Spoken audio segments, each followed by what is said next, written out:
آج ہم اس موضوع کو اپنی گفتگو کا مرکز بنائیں گے جو پچھلے 206 برس سے اہل ایمان اور ملحدین کے مابین تنازع کی وجہ بنا ہوا ہے، یعنی نظریہ ارتقاء، اور دیکھیں گے کہ کیا نظریہ ارتقاء اسلام سے متصادم ہے، یا اسلام تخلیق کی وضاحت کے ارتقائی مراحل سے گزر رہا ہے، کیا سام بن نوح سے چلنے والے مذاہب کا نظریہ تخلیق قدیم یونانی فلسفیوں سے ماخوذ ہے؟ اگر خدا کی تخلیق کامل ہے تو بچے معذور کیوں پیدا ہوتے ہیں؟ کیا زمین واقعی 6 دنوں میں تخلیق ہوئی، یا اربوں برس کا ارتقائی عمل اس کی تشکیل کا ذمہ دار ہے؟ اور اگر انسانی فکر اور انسانی معاشرہ ارتقائی مراحل سے گزر سکتے ہیں تو انسانی جسم کیوں نہیں؟ یہی بحث ہمارے آج کے پروگرام کا موضوع گفتگو ہے۔ غامدی صاحب، انسان اور زمین کی تخلیق کا اسلامی نقطہ نظر کیا ہے؟ قرآن مجید اصلاً تو اس کو موضوع نہیں بناتا۔ اس کی وجہ یہ ہے کہ قرآن ہدایت کی کتاب ہے، اور وہ آپ کی موت کے مسئلے کو اصلاً اپنا موضوع بنا کر گفتگو کرتا ہے، لیکن وہ اللہ کی کتاب ہے۔ اس وجہ سے استدلال کے موقعوں پر ضمنی طور پہ بعض چیزوں کا ذکر آ جاتا ہے۔ چنانچہ کائنات کی تخلیق کے بارے میں بھی قرآن مجید نے بعض باتیں بالاجمال بیان کر دی ہیں، کیونکہ یہ اس کا اصل موضوع نہیں ہے۔ اس وجہ سے ایسا تو نہیں کہ بڑی تفصیلات کی گئی ہوں، لیکن اجمال کے ساتھ بعض باتوں کو اس نے بیان کر دی ہے۔ مثال کے طور پر یہ بات بیان کر دی ہے کہ کائنات اگرچہ اللہ تعالیٰ کے کلمہ کن سے وجود میں آئی ہے، لیکن یہ مختلف مراحل سے گزر کر یہاں تک پہنچی ہے۔ چنانچہ اس کو بیان کیا ہے کہ ہم نے زمین و آسمان کو 6 ادوار میں تخلیق کیا۔ قرآن میں اس کے لیے یوم کا لفظ آتا ہے، جس سے لوگ غلط فہمی میں مبتلا ہو جاتے ہیں۔ قرآن نے خود دوسری جگہ وضاحت کر دی ہے کہ اللہ تعالیٰ کے ایام اور تمہارے ایام میں بہت فرق ہے۔ تمہارے ایام تو 24 گھنٹے کے ہوتے ہیں، لیکن اللہ تعالیٰ کے ہاں ایام بعض اوقات 50 ہزار سال کے بھی ہوتے ہیں۔ چنانچہ فرشتوں کے بارے میں یہ بتایا ہے کہ وہ ایک ایسے دن میں اللہ کے حضور پہنچتے ہیں جو 50,000 سال کے برابر ہوتا ہے۔ تو اس سے یہ اندازہ کیا جا سکتا ہے کہ اصل میں یہ 6 ادوار ہیں جن میں اللہ تعالیٰ یہ کہتے ہیں کہ ہم نے کائنات کی تخلیق کی ہے۔ یہ بات بھی قرآن مجید نے بتا دی ہے کہ جو موجودہ تخلیقی عمل ہے، یہ جب شروع ہوا ہے تو اس وقت کان عرشہ علی الماء، یعنی پانی ہی پانی تھا، زندگی کی ابتدا وہاں سے ہوئی ہے۔ اسی طریقے سے یہ بات بھی بتا دی ہے کہ انسان کی تخلیق 2 مراحل میں ہوئی ہے۔ پہلا مرحلہ وہ ہے جس میں وہ زمین کے پیٹ سے پیدا ہوا ہے، اور دوسرا مرحلہ وہ ہے جس میں اب تناسل کا یا نسل کا وہ طریقہ اختیار کر لیا گیا ہے جس میں اب وہ خود اپنی اولاد پیدا کرنے پہ قدرت رکھتا ہے۔ تو یہ قرآن مجید نے چند چیزوں کا اشارہ کیا ہے۔ آپ گفتگو کریں گے تو میں ان کی جو تفصیلات اس نے بیان کی ہیں وہ بھی آپ کی خدمت میں عرض کر دوں گا۔ پھر اس کے بعد قصہ آدم و ابلیس جب زیر بحث آتا ہے تو وہاں قرآن مجید بعض اور حقائق کی طرف توجہ دلاتا ہے جس کا تعلق انسان کی فطرت اور اللہ تعالیٰ کی اس اسکیم سے ہے جو اس نے بعد کے تخلیقی مراحل میں روا رکھی ہے۔ اسی طرح سے انسانی فکر میں جو تغیرات اور تبدیلیاں آتی ہیں اور جو تمدن میں تغیرات اور تبدیلیاں آتی ہیں ان کو بھی قرآن نے جگہ جگہ موضوع بنایا ہے اور یہ بتایا ہے کہ ان کی کیا نوعیت ہے۔ میں نے اس وقت اس کی تفصیل اس لیے نہیں کی کہ ہم ایک تمہید کے طور پر یہ بات کر رہے ہیں، جب بات آگے بڑھے گی تو پھر اس کی بہت سی تفصیلات آپ نے بھی کہا کہ کائنات کی تخلیق سے قبل پانی ہی پانی تھا۔ قرآن مجید میں بھی یہ آتا ہے کہ آسمان اور زمین کی تخلیق سے قبل خدا کا عرش پانی پر تھا۔ تو غامدی صاحب، عام عقل میں یہ بات سمجھ نہیں آتی کہ وہ پانی کس چیز پر کھڑا تھا پھر؟ نہیں، دیکھیے بات یہ ہے کہ یہ بیان نہیں کیا گیا کہ کائنات کی تخلیق سے پہلے ایسے تھا۔ یہ بیان کیا گیا ہے کہ یہ جو زمین کے اوپر تخلیقی عمل شروع ہوا ہے جس میں زندگی پیدا ہوئی ہے، اس وقت اللہ تعالیٰ کی حکومت پانی پر قائم تھی۔ یعنی یہ اس زمین کا ذکر ہے جس زمین پر ہم بیٹھے ہوئے ہیں۔ قرآن مجید آسمانوں کی تخلیق کا ذکر الگ پیرائے میں کرتا ہے، زمین پر پیدا ہونے والی زندگی کو الگ طریقے سے بیان کرتا ہے، اور پھر یہ بھی بتاتا ہے کہ اس میں کتنی مدت صرف ہوئی ہے۔ مثال کے طور پر وہ یہ کہتا ہے کہ جو بنیادی ڈھانچہ ہے زمین و آسمان کا وہ 2 دن میں وجود پذیر ہو گیا، یا 2 ادوار میں آپ کہہ لیجئے وجود پذیر ہو گیا۔ پھر اس کے بعد یہ بتاتا ہے کہ اس میں پھر 4 دن میں زندگی کی یہ صورتیں پیدا ہوئی ہیں جو آج ہم زمین پر دیکھتے ہیں۔ یعنی زمین میں اللہ تعالیٰ نے جو برکتیں رکھی ہیں، جو تنوع رکھا ہے، جس طرح زندگی جہاں نمودار ہوئی ہے، جن مراحل سے گزری ہے، تو اس کے معنی یہ ہے کہ جو مجموعی تخلیق ہے اس سے کم و بیش دگنا عرصہ لگا ہے کہ جس میں جا کر یہ پایۂ تکمیل کو پہنچی ہے۔ تو غامدی صاحب، کیا خدا کن کہہ کر چشم زدن میں زمین و آسمان کو تخلیق نہیں کر سکتا تھا؟ کیا خدا کو بھی 6 دن لگ گئے زمین و آسمان بنانے میں؟ دیکھیے بات یہ ہے کہ اللہ تعالیٰ جب کسی چیز کو اہتمام کے ساتھ کرتے ہیں تو وہ اس کو ہمیشہ مختلف ادوار سے گزار کر پائے تکمیل کو پہنچتے ہیں۔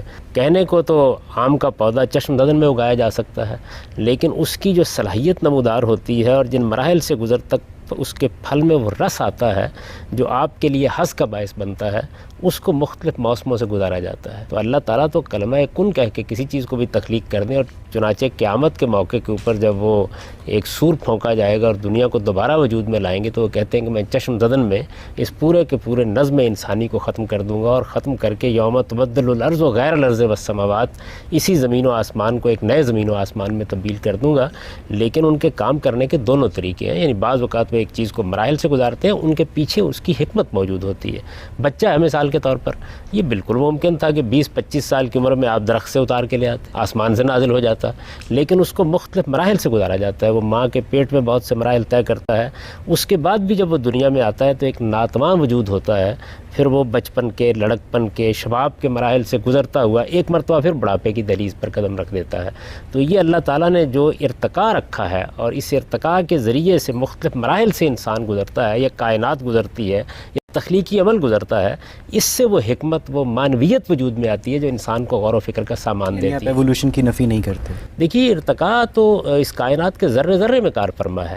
نوعیت ارتقاء کیا ہے یہ زیر بحث ہے، یعنی ایک ارتقاء کا وہ تصور ہے جو ڈارون نے پیش کیا، یا ارتقاء پسند مفکرین عام طور پر جس کی دعوت دیتے اور تبلیغ کرتے ہیں، اور جس کا سادہ الفاظ میں نقشہ یہ ہے کہ ابتدائی لحمی سالموں سے خلیہ وجود میں آیا ہے، اور پھر اس سادہ تخلیق نے آہستہ آہستہ جاندار تخلیقات کی صورت اختیار کر لیا، اور اس میں بھی پہلے چھپکلی نما کچھ جانور وجود میں آئے ہیں، پھر اس کے بعد پانی کے جانور وجود پذیر ہوئے ہیں، پھر اس کے بعد پرندوں کی ایک دنیا آتی ہے۔ یہ جو تصور ہے، اس تصور کی کوئی بنیاد نہیں ہے، لیکن قرآن مجید بجائے خود انواع میں ارتقاء کا ایک تصور پیش کرتا ہے۔ ارتقاء اور چیز ہے، ارتقاء تو دیکھیے نا کہ یہ بچے کی تخلیق میں بھی ہو رہا ہے، لیکن یہ انسان ہے جس کا جرثومہ ہے، یہ انسان ہے جس سے جنین بنا ہے، یہ انسان ہے کہ جس نے مختلف مراحل طے کیے ہیں، یہ انسان ہے جو بچپن، لڑکپن اور حرم و شیب کے مراحل سے گزرتا ہے۔ تو انسان ہی ہے کہ جو ارتقاء کے مراحل سے گزرتے گزرتے آہستہ آہستہ شباب کو پہنچتا ہے، اور دیکھیں اس کی بہت سی صلاحیتیں وقت کے ساتھ نمودار ہوتی ہیں۔ مثال کے طور پر جنسی جبلت 15-16 سال کی عمر سے پہلے نمودار نہیں ہوتی، شعور کے بعض مراحل اس سے پہلے فرائڈ تو اس بات کی نفی کرتے ہیں۔ اس طرح کی بہت سی چیزیں۔ اس کا ایک پہلو وہ ہے جو غیر شعوری ہوتا ہے، یعنی فرائڈ جو بات کہتا ہے وہ یہ ہے کہ وہ ایک غیر شعوری احساس ہے۔ ظاہر ہے کہ وہ اندر تو موجود ہے، لیکن اس کا ظہور پذیر ہونا انسان کے شعوری عمل کے ذریعے سے اس میں ایک وقت لگتا ہے۔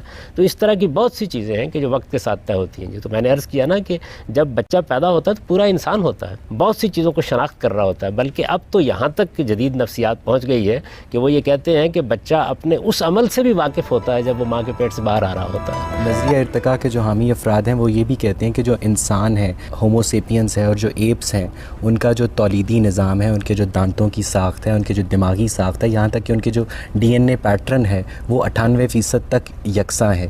تو غامدی صاحب صرف 2% تبدیلیوں کی وجہ سے انسان وجود میں آیا۔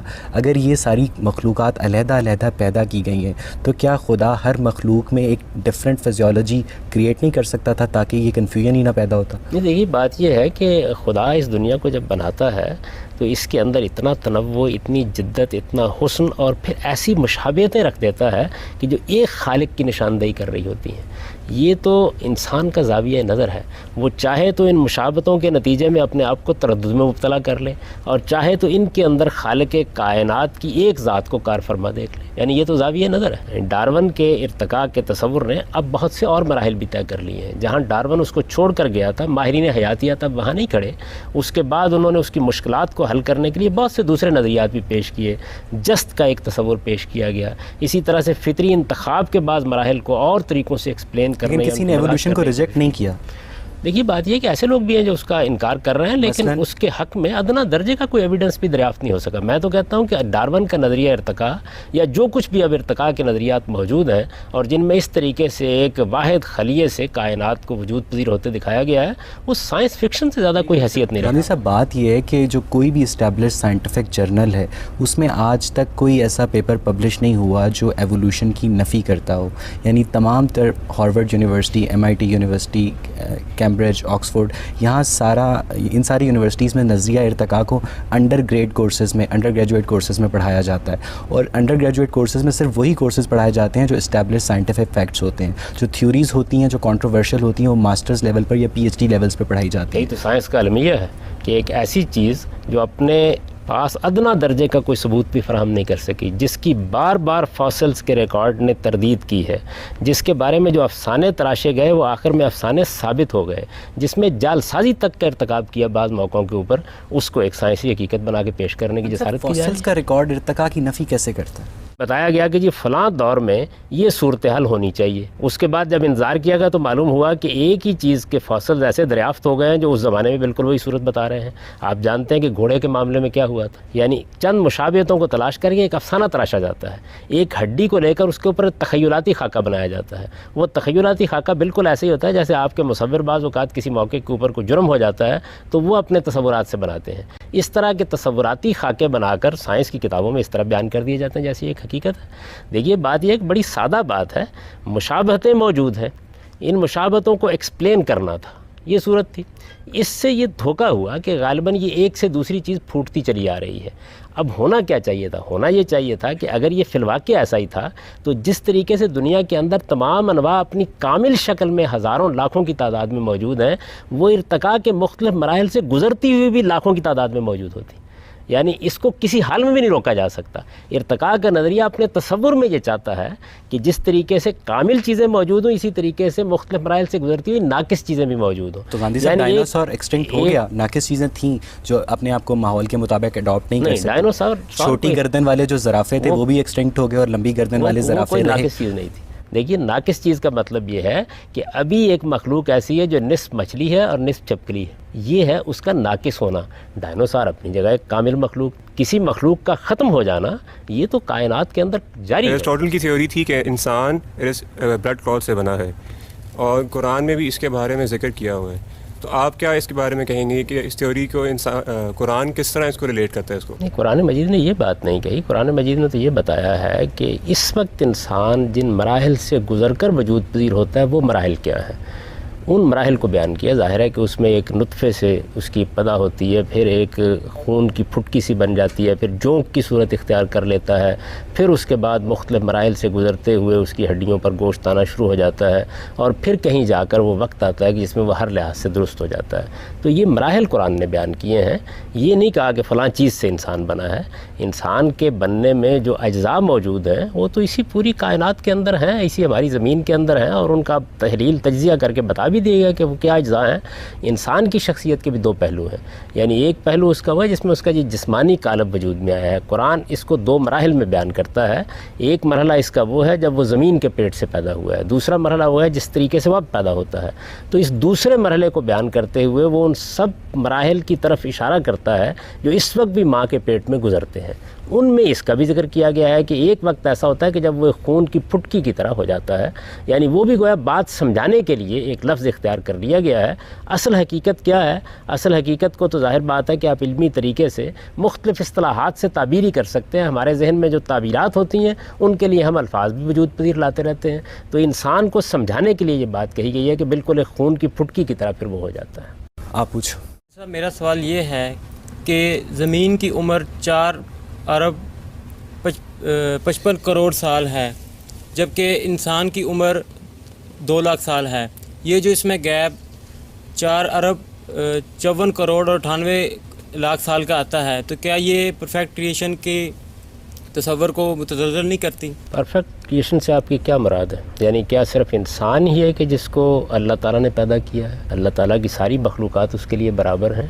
اربوں سال پہلے جب یہ دنیا وجود میں آئی ہے اس وقت بھی بہت سی مخلوقات تھیں. ایک لمبے مرحلے سے یہ سارا معاملہ گزرا ہے، اور پھر ایک وقت آیا ہے کہ جس وقت اس نے انسان جیسی مخلوق کو پیدا کیا ہے. بہت سی مخلوقات ایسی ہیں جن کو اب ہماری خوردبینیں دریافت کر رہی ہیں، اور بہت سی مخلوقات ایسی ہیں جس کے بارے میں الہامی صائف ہم کو بتاتے ہیں کہ وہ موجود ہیں اور ہم سے بہت پہلے سے موجود ہیں. مثال کے طور پر فرشتے ہیں، مثال کے طور پر جنات ہیں. تو خدا کی کائنات بے آباد نہیں تھی. ہم البتہ ارتقاء کے ایک خاص مرحلے میں وجود پذیر ہوئے ہیں، اور اس کے بعد اللہ تعالیٰ کی وہ اسکیم روبہ عمل ہوئی ہے جو ہم سے متعلق ہے. تو ساری کائنات کو اور خدا کے پورے تخلیقی عمل کو اپنے ہی زاویے سے نہیں دیکھنا چاہیے، اللہ تعالیٰ کی کائنات ہے، وہ اس کا خالق ہے، وہ اس کا مالک ہے، وہ اس میں بے شمار مخلوقات کو پیدا کرتا ہے۔ ابھی تو پچھلے دنوں ایک جزیرہ دریافت ہوا جس میں 10,000 کے قریب ایسی انواع دریافت ہوئی جو دنیا میں اور کہیں نہیں پائی جاتی۔ تو معلوم نہیں کیا کیا مخلوقات ہیں کہ جن کا وہ خالق ہے اور ان کے ساتھ کیا معاملہ کر رہا ہے۔ انسان کو اپنے حاضر علم کی بنیاد پر اور اپنے محدود علم کی بنیاد پر خدا کو قیاس نہیں کرنا۔ علی صاحب، قدیم یونانی فلسفیوں کی رائے تھی کہ جو کائنات ہے وہ عناصر اربع یعنی آگ، مٹی، ہوا اور پانی سے مل کر بنی ہے۔ اب قرآن مجید بھی انسان کے تخلیق کے ماخذ کے طور پر مٹی اور پانی کے ملے جلے استعارے استعمال کرتا ہے، تو کیا جو سامی مذاہب ہیں ان کا نظریہ تخلیق قدیم یونانی فلسفیوں کے نظریہ تخلیق کی ایکسٹینشن ہے؟ کائنات کے عناصر کیا ہیں یہ ایک الگ بحث ہے، اور یہ بالکل ایک الگ بحث ہے کہ انسان کی تخلیق کی ابتدا کہاں سے ہوئی ہے۔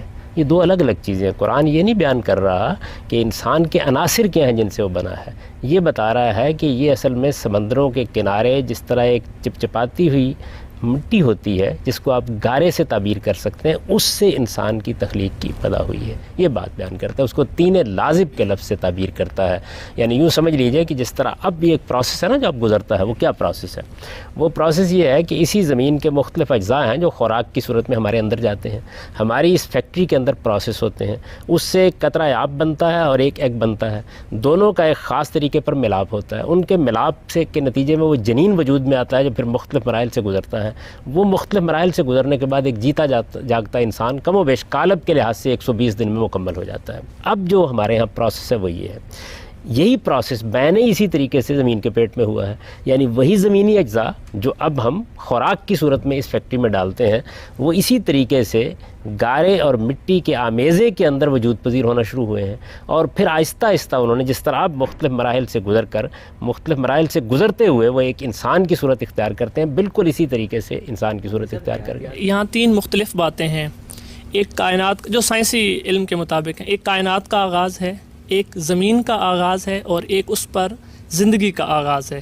تو میں تینوں کو ڈیفرنٹ سکیل پہ آپ سے پوچھوں گا، کیونکہ کائنات کے آغاز کے بارے میں سائنس یہ کہتی ہے کہ 15 بلین ایئرس بیفور یہ سٹارٹ ہوا ایک بڑے دھماکے کے ساتھ، جسے ہم ٹیکنیکلی بگ بینگ تھیوری کہتے ہیں۔ اس کے بعد کہتے ہیں کہ 5 بلین ایئر ہماری اس زمین کی عمر ہے، اور اس کے بھی بعد یہاں پر زندگی شروع ہوئی کسی ادنا حالت میں۔ جو کائنات کا آغاز ہے اس کو جو تھیوریز بتا رہی ہیں وہ فزیکل تھیوریز ہیں، اور ان میں بھی ارتقاء کا تصور ہے۔ بگ بینگ تھیوری میں یہ کہا گیا کہ کائنات کا آغاز نتھنگنیس سے شروع ہوا اور ایک بڑے دھماکے کے ساتھ چھوٹے چھوٹے ذرے بنے، پھر اس کے بعد نیوٹران بنے، کوارک سے نیوٹران بنے، وہاں سے جو مادہ اور یہ کائنات بنی۔ تو فزیکل ورلڈ میں جو ارتقاء کا تصور بتایا گیا اس کے سائنسی ثبوت موجود ہیں۔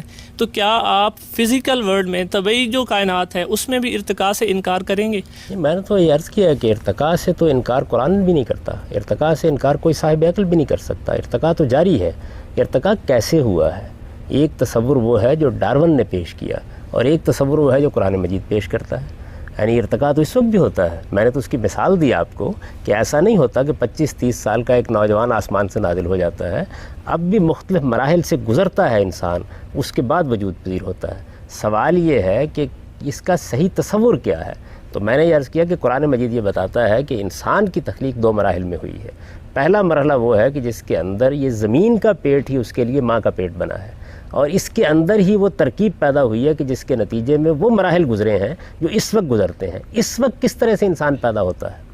یعنی ایک فیکٹری ہے نا جو اللہ تعالیٰ نے اندر لگا دی ہے، اس کے اندر وہی اجزاء جاتے ہیں جو خوراک کے ذریعے سے ہم اپنے جسم میں داخل کرتے ہیں، انہی کے اندر وہ سارا کیمیاوی عمل ہوتا ہے جس کے نتیجے میں وہ قطرہ آب وجود میں آتا ہے جس سے انسانی تخلیق کی ابتدا ہوتی ہے۔ یہ عمل جو اس وقت اسی مٹی کے اندر پیدا ہونے والی چیزوں کو کھانے اور پینے سے یہ عمل سارا کا سارا وجود پذیر ہو جاتا ہے، یہ عمل مٹی کے پیٹ میں کیوں نہیں ہو سکتا؟ زمین کے پیٹ میں کیوں نہیں ہو سکتا؟ یہ گارے کے اندر کیوں نہیں ہو سکتا؟ یہی عمل ہے جو اس جگہ ہوا ہے، یعنی ایک ہی عمل ہے۔ یوں سمجھ لیجئے کہ اب وہ ماں کے پیٹ میں ہو رہا ہے، اس وقت زمین کے پیٹ میں ہو گیا ہے۔ اس وقت بھی ارتقاء کے مراحل سے گزرتا ہے، اب بھی ارتقاء کے مراحل سے گزرا ہے، لیکن ارتقاء کا یہ تصور اس تصور سے بالکل مختلف ہے جو عام طور پر ہمارے ہاں سائنس کی کتابوں میں لکھا ہوا آپ کو ملتا ہے۔ اس کی حیثیت یقین کیجئے بالکل سائنس فکشن کی، یعنی اس کے حق میں کوئی ایک ثبوت بھی آج تک فراہم نہیں ہو سکا، لیکن چونکہ وہ عقیدہ بن چکا ہے، اس کے ساتھ الحاد کا پورا تصور وابستہ ہو چکا ہے، اور بہت سے لوگ ایسے ہیں کہ جو جذباتی وابستگی رکھتے ہیں اس کے ساتھ، اس وجہ سے اس کے خلاف بڑے سے بڑا ایویڈنس بھی جب سامنے آ جاتا ہے تو اس کو قبول کرنے اور اس درجے میں اس کو بیان کرنے کے لیے تیار نہیں ہوتے.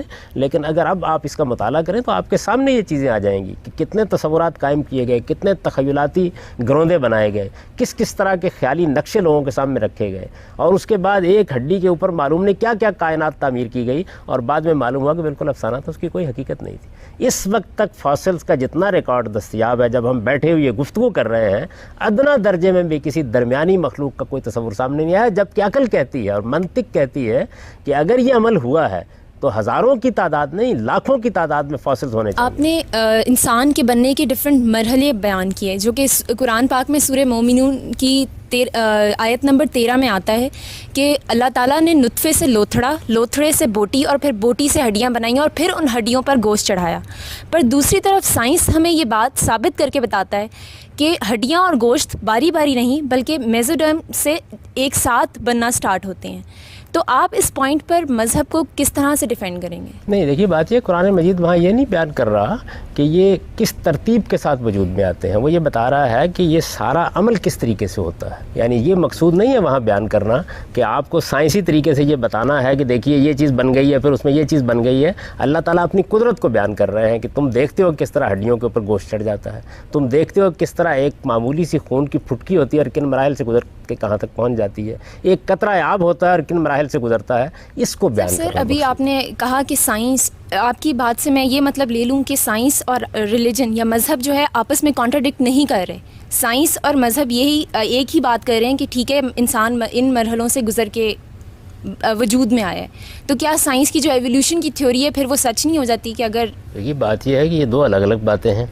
اس وقت انسان جن مراحل سے گزرتا ہے اس کو تو کسی وقت بھی دیکھا جا سکتا ہے، وہ تو بالکل ایک تجربے اور مشاہدے کی چیز ہے. آپ جب چاہیں اس کے مختلف مراحل کا مشاہدہ کر لیں، اس کا تجربہ کر لیں، آپ جب چاہیں لوگوں کو دکھا دیں وہ سارے کے سارے مراحل. وہ تو بلکہ لوگ حیران ہیں اس بات کے اوپر کہ قرآن مجید میں ایک امی کی زبان سے یہ کلام صادر ہوا اور اس میں کس قدر صحیح طریقے سے یہ سارے کے سارے مراحل بیان کر دیے گئے ہیں. یعنی بالکل ٹھیک ترتیب کے ساتھ بیان ہو گئے ہیں، جس طرح کی ترتیب، جس طرح کی ترکیب اس وقت ہم دیکھتے ہیں. یہ تو مشاہدے کی چیز ہے. اس سے پہلے انسان کے اوپر کیا مراحل گزرے ہیں اس کے بارے میں جو بات کہی جا رہی ہے اس کا تعلق مشاہدے سے نہیں ہے، اس کا تعلق قیاسات سے ہے. اور وہ قیاسات نظریہ ارتقاء کے عنوان کے تحت لوگوں نے بیان کیے، ان کو لوگوں کے سامنے پیش کیا، دعویٰ کیا کہ اس کے اندر کوئی حقیقت ہو سکتی ہے. یہ تمنا ظاہر کی کہ مستقبل میں اس کے لیے ایویڈنس میسر آ جائے گا، لیکن بدقسمتی سے ایسا نہیں ہو سکا. اب یہ ارتقاء کا نظریہ ایک عقیدہ بن چکا ہے. جس طریقے سے مذہبیات میں عقیدے ہوتے ہیں بالکل اسی طرح سائنس میں بھی بدقسمتی سے عقیدے پیدا ہو جاتے ہیں. تو ایک نظریے کو حقیقت کی طرف کے طریقے پہ پیش کرنے کا عمومی رجحان پیدا ہو گیا ہے. دراحال ہے کہ ایسا نہیں ہے، ابھی تک وہ ایک فکشن ہے.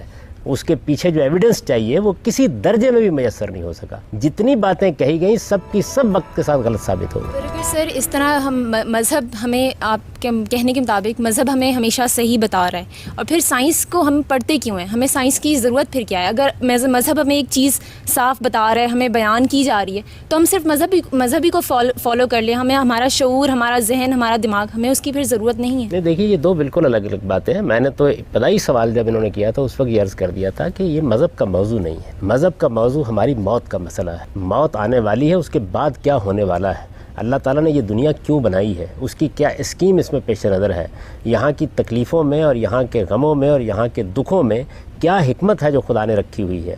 ہمارے اوپر جو کچھ گزر رہی ہے اس میں ہم کس امتحان سے دوچار کر دیے گئے ہیں، اس میں کامیابی کا راستہ کہاں سے ملے گا، اللہ تعالیٰ اگلی دنیا میں کیا معاملہ کرنے والے ہیں، یہ مذہب کا موضوع ہے. مذہب سائنس بتانے کے لیے نہیں آیا.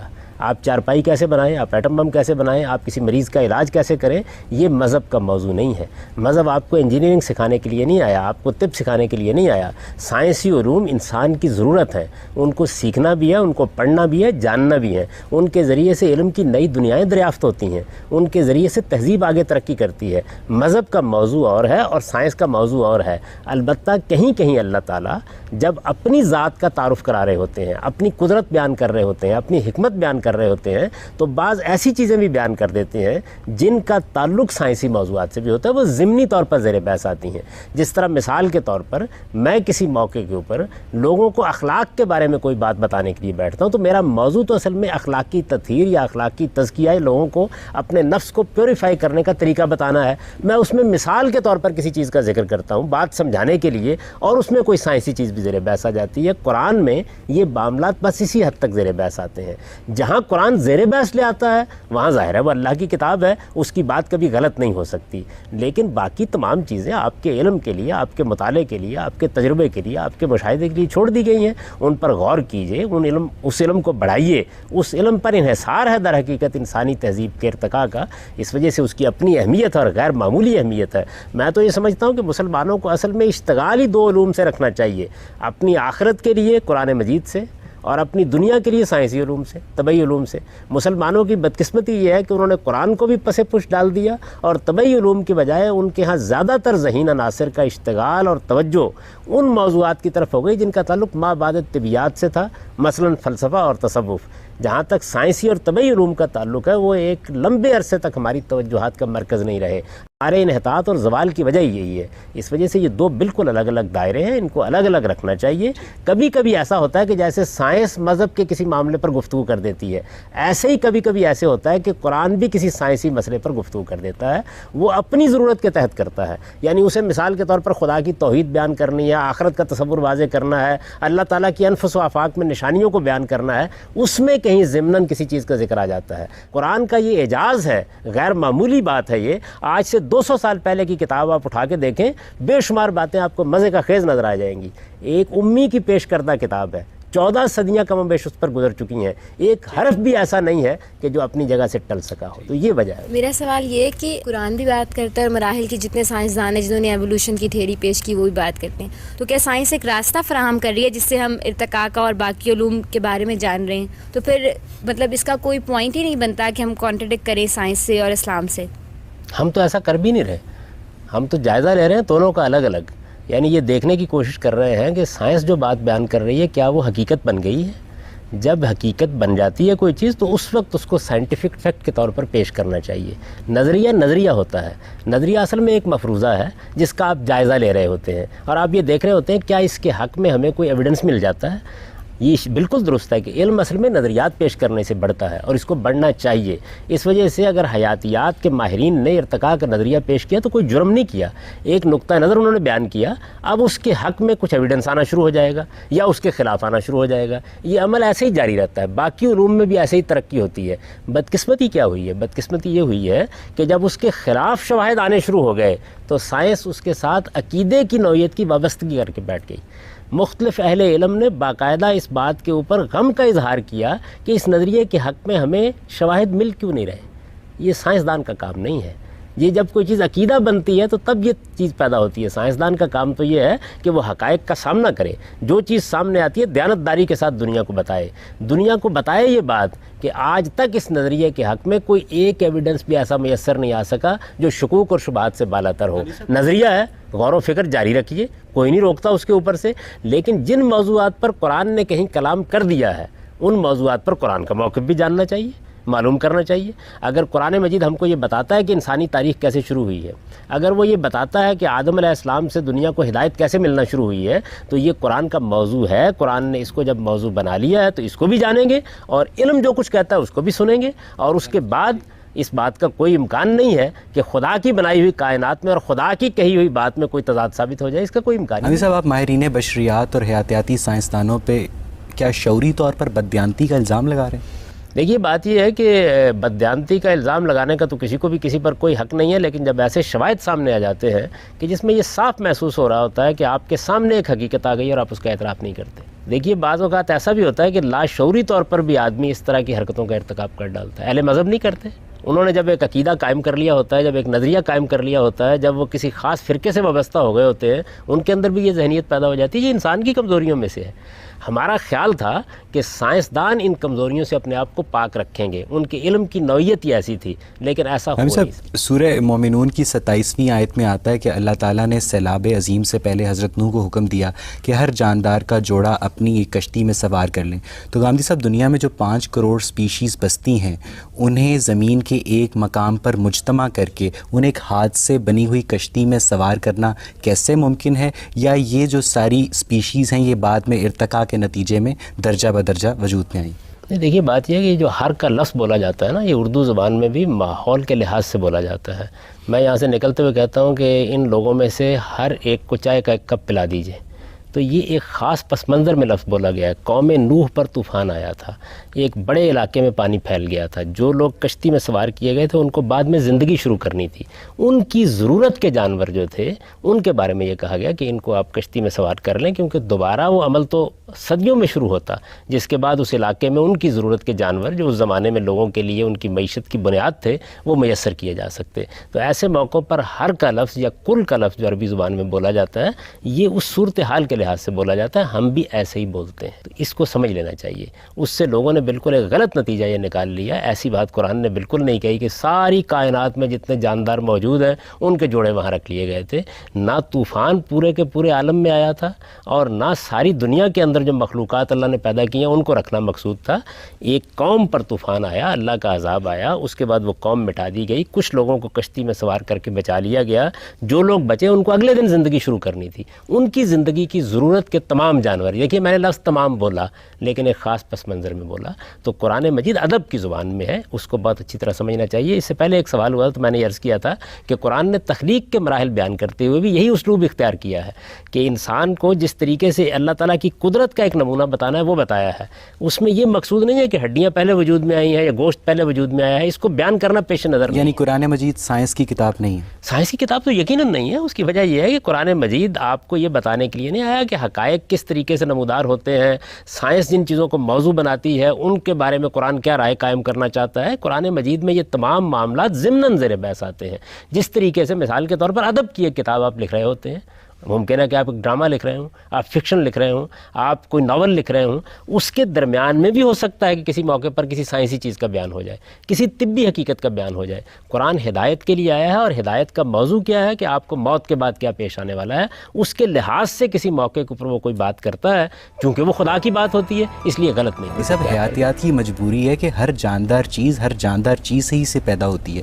زمین تو بے جان ہے، زمین کا پیٹ بھی بے جان ہے، تو اس کے اندر سے جاندار چیزیں کیسے پیدا ہو سکتی ہیں؟ بات یہ ہے کہ حیاتیات کہیں سے بات شروع کرے گی، مثلا نظریہ ارتقاء بھی تو آخر پہلے خلیے سے بات شروع کرے گا نا۔ بات یہ ہے کہ زمین کے پیٹ کے اندر ہی سے اب بھی سب کچھ پیدا ہوتا ہے۔ بے شمار مخلوقات ایسی ہیں کہ جن کے لیے جو کام ماں کا پیٹ کرتا ہے وہی زمین کا پیٹ کر رہا ہوتا ہے۔ جی آپ پوچھئے۔ آپ نے تھیوری آف ایوولوشن کو بھی بالکل رد کر دیا یہ کہہ کر کہ یہ ایک سائنس فکشن ہے۔ کائنات کی تخلیق اور انسان کی تخلیق میں تقریباً کروڑوں سال گزر گئے۔ انسان کو یہ تھیوری پیش کی ہوئے ابھی 200 سال گزرے ہیں، جس کے اوپر ابھی تحقیق جاری ہے۔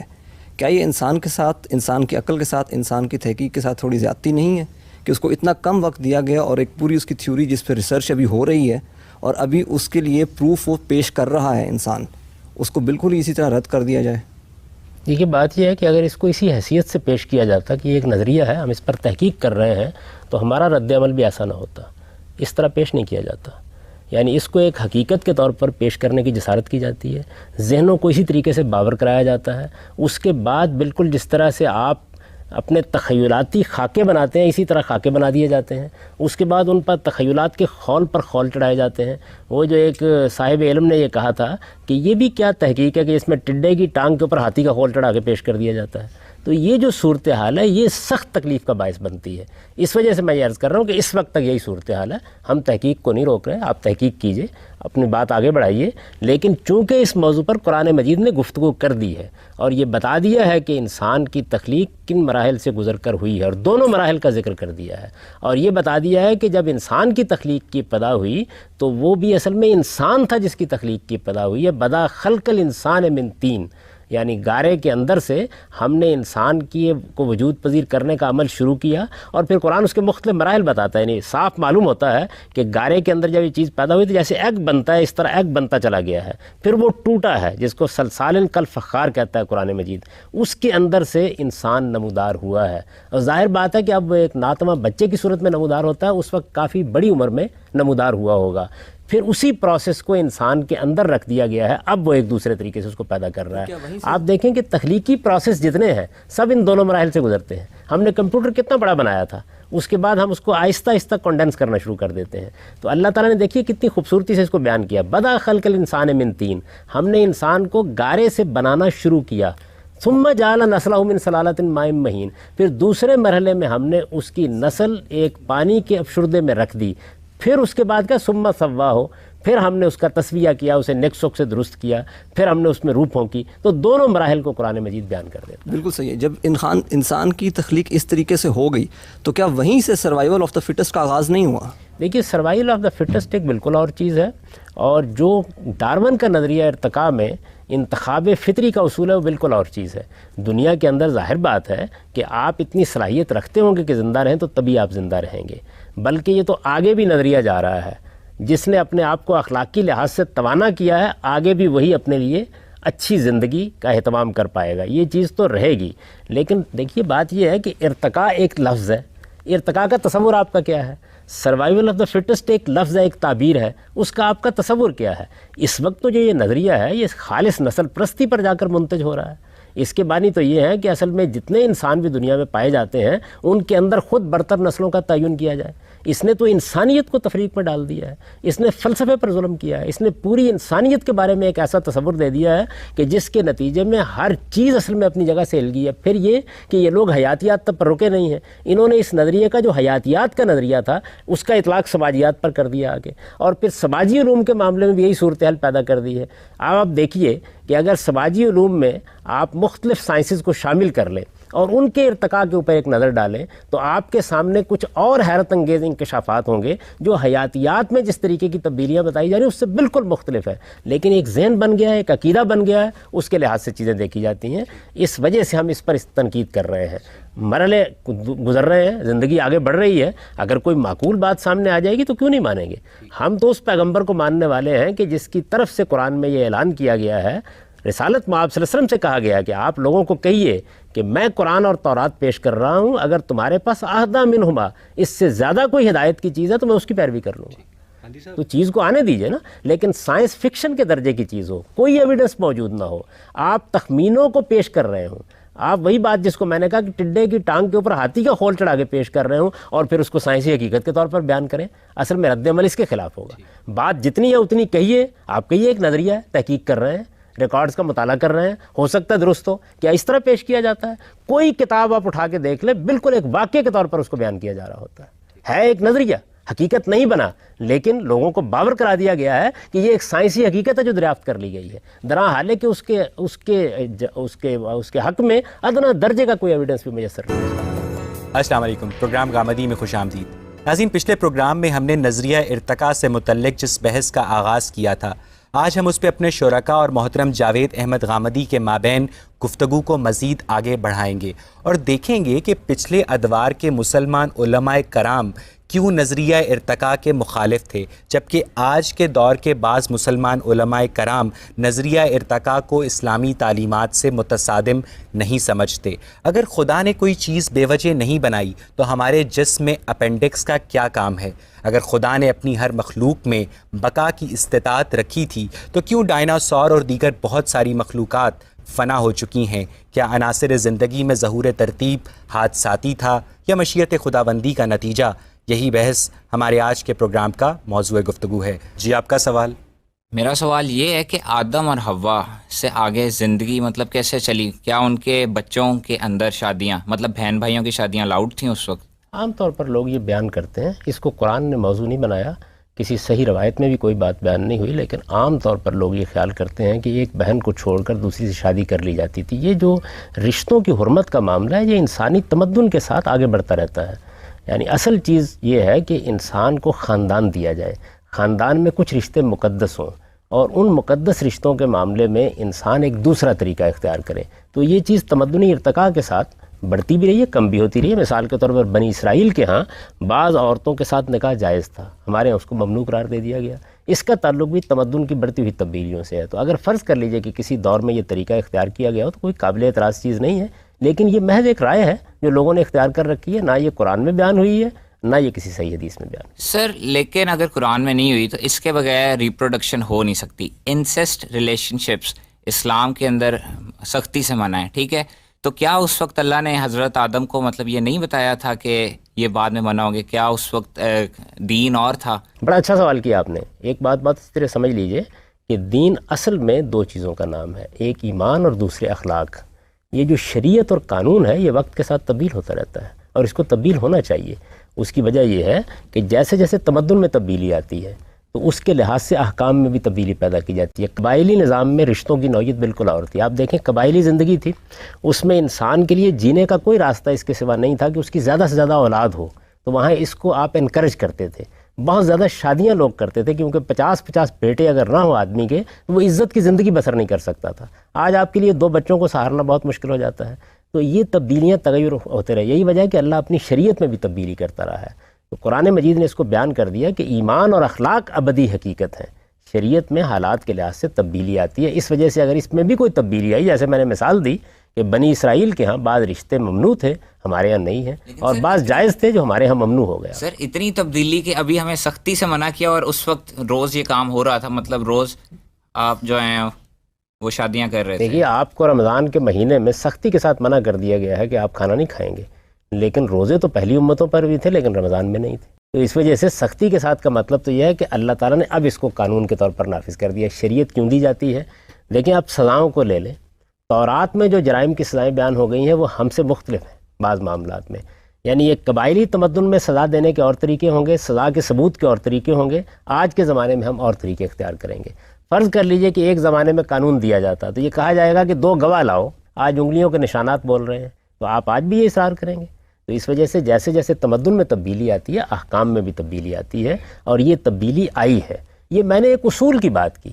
ہوا کیا ہے اصل میں نے آپ کو بتا دیا کہ نہ کوئی قرآن میں بات بیان ہوئی ہے نہ کسی صحیح حدیث میں. ایک قیاس ہے جو لوگوں نے کر رکھا ہوا ہے اور بظاہر اس پہ کوئی اعتراض نہیں ہوتا. غم صاحب مجھے جو آپ کی ایکسپلینیشن ہے کہ نظریہ ارتقاء کی، اس میں ذرا اختلاف ہے کہ آپ نے یہ کہا کہ جو ڈارون کا نظریہ ہے وہ صحیح نہیں ہے، جو قرآن میں بھی ارتقاء کا نظریہ ہے وہ بہتر ہے اس سے، یا وہ حقیقت ہے اصل. بات یہ ہے سر کہ جو ڈارون کا نظریہ تھا وہ فوسل پہ آپ کہہ رہے ہیں کہ وہ ہڈی لے کر اس کے افسانے تراش لیے گئے اور اس طرح طرح کے گمان کیے گئے. بات یہ ہے کہ صرف جو ایولیوشن کی جو تھیری ہے ڈارون کی وہ صرف فوسل پہ نہیں ہے. بعد میں جب ڈسکوریز ہوئی ہیں، ایمبریولوجی میں ہوئی ہیں، جینیٹکس میں کام ہوا ہے، تو اور زیادہ ایویڈنسز آئے ہیں. تو اسی وجہ سے نیو ڈارونزم شروع ہوئی ہے. تو ایک اسٹیبلش فیکٹ بنا ہے، نہ کہ یہ کیونکہ جب یہ آیا ہے فیکٹ تو بعض لوگ اس وقت بھی یہ بات ہوئی تھی کہ یہ مطلب ایسے ہو سکتے. تو منقصر مزاج تھا ڈارون، اس نے بڑا تحقیق کی اس پہ 6 سال تک اپنی. اس کے بعد بڑی احتیاط سے 1859 میں یہ کتاب شائع ہوئی. سائنس میں جو فوسل کو اسٹڈی کیا جاتا ہے کس طرح بنتے ہیں اور ان کی اسٹڈی کس طرح ہوتی ہے فوسل کی، یہ پوری ایک سائنس ہے، ایک منہاج ہے، اس کا طریقہ ہے، نہ یہ کہ کوئی گپ ہے یا کوئی جس طرح بیٹھ کے. اس کے بارے میں ذرا. اور دوسرا آپ نے بتایا کہ ریکارڈ کا مطالعہ کرنا تو ایک سائنسی چیز ہے. نتیجہ کیا نکلا ہے اس کے بعد؟ نتیجہ تخلیق کے حق میں نکل رہا ہے. جینیاتی سائنس جب ڈیولپ ہوئی ہے تو اس کا نتیجہ مذہب اور تخلیق کے نظریے کے حق میں نکلا ہے.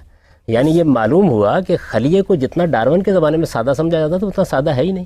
یہ معلوم ہوا کہ آنکھ کا اور کان کا خاص طور پر جب مطالعہ کیا گیا تو یہ ہو ہی نہیں سکتا کسی ناقص حالت میں وہ اپنا کام کر سکے.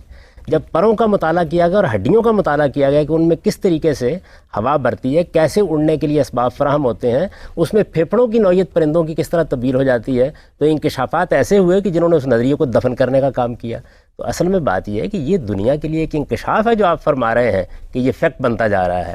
یہ تو جیسے جیسے ایویڈنس سامنے آ رہا ہے، جینیاتی سائنس میں آ رہا ہے، حیاتیات کی دوسری شاخوں میں آ رہا ہے، فوسل کے ریکارڈ میں آ رہا ہے. وہ تو میں نے ایک مثال دی تھی. اس پر اتنا کچھ لکھا جا چکا ہے. اب ایک ایک چیز یہ بتا رہی ہے کہ تخلیق کا نظریہ جو مذہب پیش کرتا ہے وہ کتنی بڑی حقیقت بنتا چلا جا رہا ہے اور ارتقاء کا نظریہ کتنا بودا ثابت ہوتا چلا جا رہا ہے. ایک ایک چیز نفی کر رہی ہے. یہ کہا جاتا ہے کہ یہ دیکھیے جی 400 ملین سال پہلے یہ سٹار فش تھی، اس کی نوعیت یہ تھی. اچھا یک بیک یہ معلوم ہوتا ہے کہ وہ آج بھی دنیا کے اندر پائی جاتی ہے، اس کی بہت سی اقسام دستیاب ہو جاتی ہیں.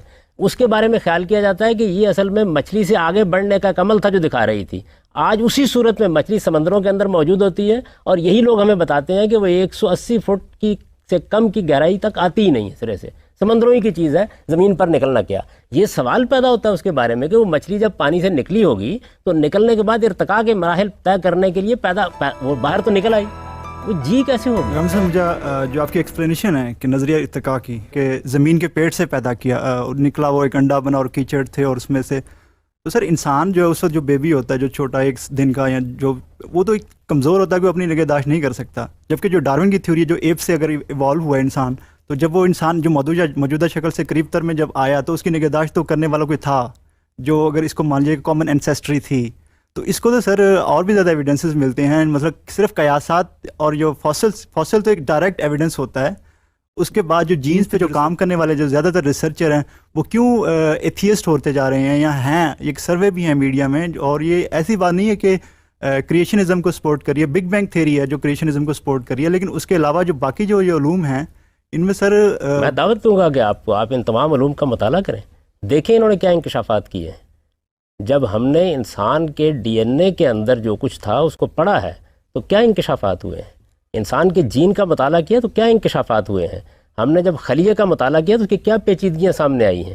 ان سب چیزوں نے یہ بات بالکل واضح کر دی ہے کہ یہ تصور کرنا کہ مختلف مراحل سے گزرتے ہوئے یہ سارا معاملہ ہوا ہے, یہ تصور اب محض تصور اور محض خیال اور محض وہم بن کے رہ گیا. ڈیزائنر تھیوری آپ بتا رہے ہیں کہ اس کے اگینسٹ اٹھی اور وہ بھی سائنس نے پیش کیا نہ کہ مذہب نے, تو ڈیزائنر تھیوری میں بھی میں نے تو اس کا نام نہیں لیا, ڈیزائنر تھیوری کا میں نے تو نام نہیں لیا. میں تو آپ کو یہ بتا رہا ہوں کہ جو ایویڈنس چاہیے تھا اس کے حق میں وہ ایویڈنس ملنا تو ایک طرف رہا. دیکھیے بڑی سادہ سی بات ہے, جب آپ یہ کہتے ہیں کہ ارتقاء کا ایک پورا عمل ہوا ہے تو میں نے اس لیے ذکر کیا فاسلز کا کہ یہ کیسے ہو سکتا ہے کہ جس مخلوق کا فاسل بھی ملے کامل شکل میں ملے. سوال یہ ہے کہ اگر آپ یہ کہتے ہیں کہ جی دیکھیے یہ جو گھوڑا گاڑی تھی یہ بگی بنی اور بگی نے ارتقاء کے مراحل طے کرتے کرتے موٹر کار کی شکل اختیار کر لی, وہ درمیان کے مراحل کدھر گئے؟ اگر وہ درمیان کے مراحل موجود ہیں تو فاسلز میں کیوں ریکارڈ میں نہیں آ رہے؟ اور جو آتے ہیں جو جس کو میں نے کہا یہ سائنس فکشن بنتا جا رہا ہے, وہ کیا ہوتا ہے؟ ہوتا یہ ہے کہ ایک افسانہ ہمیں بتایا جاتا ہے, کوئی 40-50 سال تک اس افسانے کا پروپیگنڈا ہوتا ہے, اس کے بعد یک بیک پتہ چلتا ہے کہ اس کی تو حقیقت ہی کوئی نہیں. تو سر مذہب کا کام تو یہ بن گیا کہ وہ بیٹھ کے آتا ہے, جو بھی ڈسکوری آتی ہے نئی اس کی مخالفت کرتا ہے, جب اسٹیبلش فیکٹ بن جاتا ہے تو کہتا ہے یہ تو ثابت ہے قرآن سے. جو آپ کہہ رہے ہیں کہ بیچ کے فاسل جو غائب ہیں, ٹھیک ہے, اس کی بھی ایکسپلینیشن. مذہب کی بحث کیوں کہتے ہیں؟ میں یہ کہتا ہوں کہ ہم تو اس کے اوپر تنقید کر رہے ہیں کہ فکشن کو سائنسی حقیقت. میرا یہ خیال ہے کہ آپ کو اعتراض ڈارون کی تھیوری پہ نہیں ہے, اس کے ساتھ جو الہاد وابستہ ہے اور اس کے جو نتائج نکل رہے ہیں معاشرے کی سطح اس پر زیادہ اعتراض ہے, نہ کہ ایولیوشن کی تھیوری اٹ سیلف پہ. اسی لیے جو آپ ایولیوشن کی مجھے تو کسی پر بھی اعتراض نہیں. میرا اعتراض صرف یہ ہے کہ جو چیز حقیقت نہیں بنی, جس کے خلاف ایویڈنس آتا چلا جا رہا ہے, دیانتداری کا تقاضا یہ ہے کہ اس کو ایسے ہی پیش کیجیے. آپ اس کو عقیدہ بنا کر کیوں پیش کرتے ہیں؟ سر کیا ایویڈنس آ رہا ہے زیادہ جو اس میں؟ سر جو دونوں وہ پوائنٹ آف ویو وہ بھی اسی طرح پوٹینشیل ہے, ان کے اندر بھی جو اس کو فیور کر رہے ہیں, اور جو کریٹکس ہیں ایولیوشن کے تو اس میں بھی پوٹینشیل ہے جو دونوں اس کے چیز کو کباڑ خانے میں کیوں پھینکنا ہے؟ اصل میں تو رویہ ہے جس پر نقد ہو رہا ہے. ایک چیز ایک نظریہ ہے, نظریے کو نظریے کی حیثیت سے رکھیے, اس کے حق میں کوئی ایویڈنس آئے تو اس کو بھی دیانتداری کے ساتھ پیش کیجیے, اس کے خلاف ایویڈنس آئے تو اس کو بھی پیش کیجیے. جب کسی نظریے کے حق میں آپ تعصب کا مظاہرہ کریں گے پھر اس پر تنقید کی جائے گی. تعصب کا مظاہرہ ایولیوشن کے جو اگینسٹ ہیں ان کی طرف سے ہوتا ہے, نہ کہ جو اس کے پرو ہیں جو اس کو پیش کرتے ہیں, اس کی فیور میں جو مختلف جو علوم ہیں اس کے ذریعے وہ کرتے ہیں. دوسرا سر میرا سوال یہ ہے کہ جو قرآن سے آپ ایولیوشن, میں کسی ایسے شخص کا نام پوچھ سکتا ہوں؟ آپ علم پہ گفتگو کر رہے ہیں جس نے تعصب کا اظہار کیا ہو. یعنی یہاں تو صورتحال یہ ہے کہ آپ باقی مذاہب کو چھوڑیے, ہمارے ہاں تو پچھلے 70-80 سال میں جتنے اہل علم بھی پیدا ہوئے ان کی اکثریت نے اس کو ماننا شروع کر دیا تھا. تو تعصب کا مظاہرہ کہاں کیا گیا کہ اس کو مانے بغیر چارہ نہیں رہا؟ تعصب کا مظاہرہ نہیں, ایک چیز فیسینیٹ کرتی ہے پہلے مرحلے میں, چارہ کیا مطلب؟ کوئی چیز حقیقت بنے گی تو پانی جائے گی. یعنی اس کے اوپر 15,000 سوالات ہوتے ہیں جن کا جواب بھی دینا چاہیے. وہ کون سی بات ہے کہ جو ابھی سامنے آئی ہے؟ ہر چیز نے پیچھے پیچیدگی پیدا کی ہے, مشکلات پیدا کی ہیں, اور یہ بتایا کیا چیز ہے. اس وقت میں یہ بات نہیں عرض کر رہا ہوں کہ کیا چیز غلط ہے اور کیا صحیح ہے, میں یہ کہتا ہوں کہ جو چیز جتنی ہے اس کو اس مقام پہ رکھیے. قرآن مجید نے جو تصور پیش کیا ہے اس کو بھی مطالعہ کیجیے. اور یہ جو آپ نے بات کہی کہ جب بچہ پیدا ہوا ہوگا, تو میں نے اس کا جواب دے دیا تھا. یعنی بظاہر یہی معلوم ہوتا ہے کہ وہ بچے کی صورت میں پیدا نہیں ہوا, بڑی عمر میں پیدا ہوا ہے. اس کو بچے کی صورت میں دوسرے مرحلے کے اندر پیدا کرنا شروع کیا گیا ہے. تمام مخلوقات کے بارے میں بظاہر یہی معلوم ہوتا ہے کہ جب وہ زمین کے پیٹ سے پیدا ہوئی ہیں تو اس موقع کے اوپر وہ یعنی ایک حد تک یوں سمجھ لیجیے کہ اپنے معاملات کو خود انجام دینے کی کیفیت میں پیدا ہو. قرآن کے حوالے سے ایک قیاس کریں تو میرا سر ایک دوسرا سوال ہے کہ بڑی اچھی بات کہی آپ نے, مجھے اس پہ تبصرہ کر لینے دیجیے. قرآن کے حوالے سے ایک قیاس کر رہا ہوں, آپ بھی چند حقائق کے حوالے سے قیاس کر رہے ہیں. لیکن میرے پاس سوال یہ ہے فوسل کے ایویڈنس ہیں, جینز فوسل کے ایویڈنس آج راہ کرم بیان کر دیجئے, دنیا کو باخبر کیجئے, اس وقت اطلاع کیجئے دنیا کو کہ اس کے حق میں فوسل میں یہ ریکارڈ میں آ گیا ہے. اس کے اوپر اتنی تنقید ہو چکی ہے میرے بھائی کہ اب تو کچھ بھی باقی نہیں. جو سر قرآن میں آپ بتا رہے ہیں کہ ارتقاء کا نظریہ ہے, تو سر میں یہ جاننا چاہتا ہوں, یہ سر جو جس زمانے میں قرآن نازل ہوا ہولی پروفٹ پہ اور جو صحابہ کے, کیا ان کو بھی یہ اس کا علم تھا, یا جو آپ بتا رہے ہیں ایکسپلینیشن آج کے دور میں جب اس کے رد عمل میں ڈارونزم کے جو یہ ڈیولپ ہوا ہے, کیا یہ نظریہ اس وقت بھی تھا عرب معاشرے میں؟ بات یہ ہے کہ کسی چیز کو آپ جب وضاحت سے بیان کرتے ہیں تو اپنے دور کی زبان میں بیان کرتے ہیں. قرآن مجید تو کسی نظریے کو بیان کرنے کے لیے نازل ہی نہیں ہوا, اس نے خدا کی قدرت کو بیان کیا. خدا کی قدرت کو بیان کرتے ہوئے انسان کی تخلیق کے مراحل کی طرف بھی اشارہ کر دیا.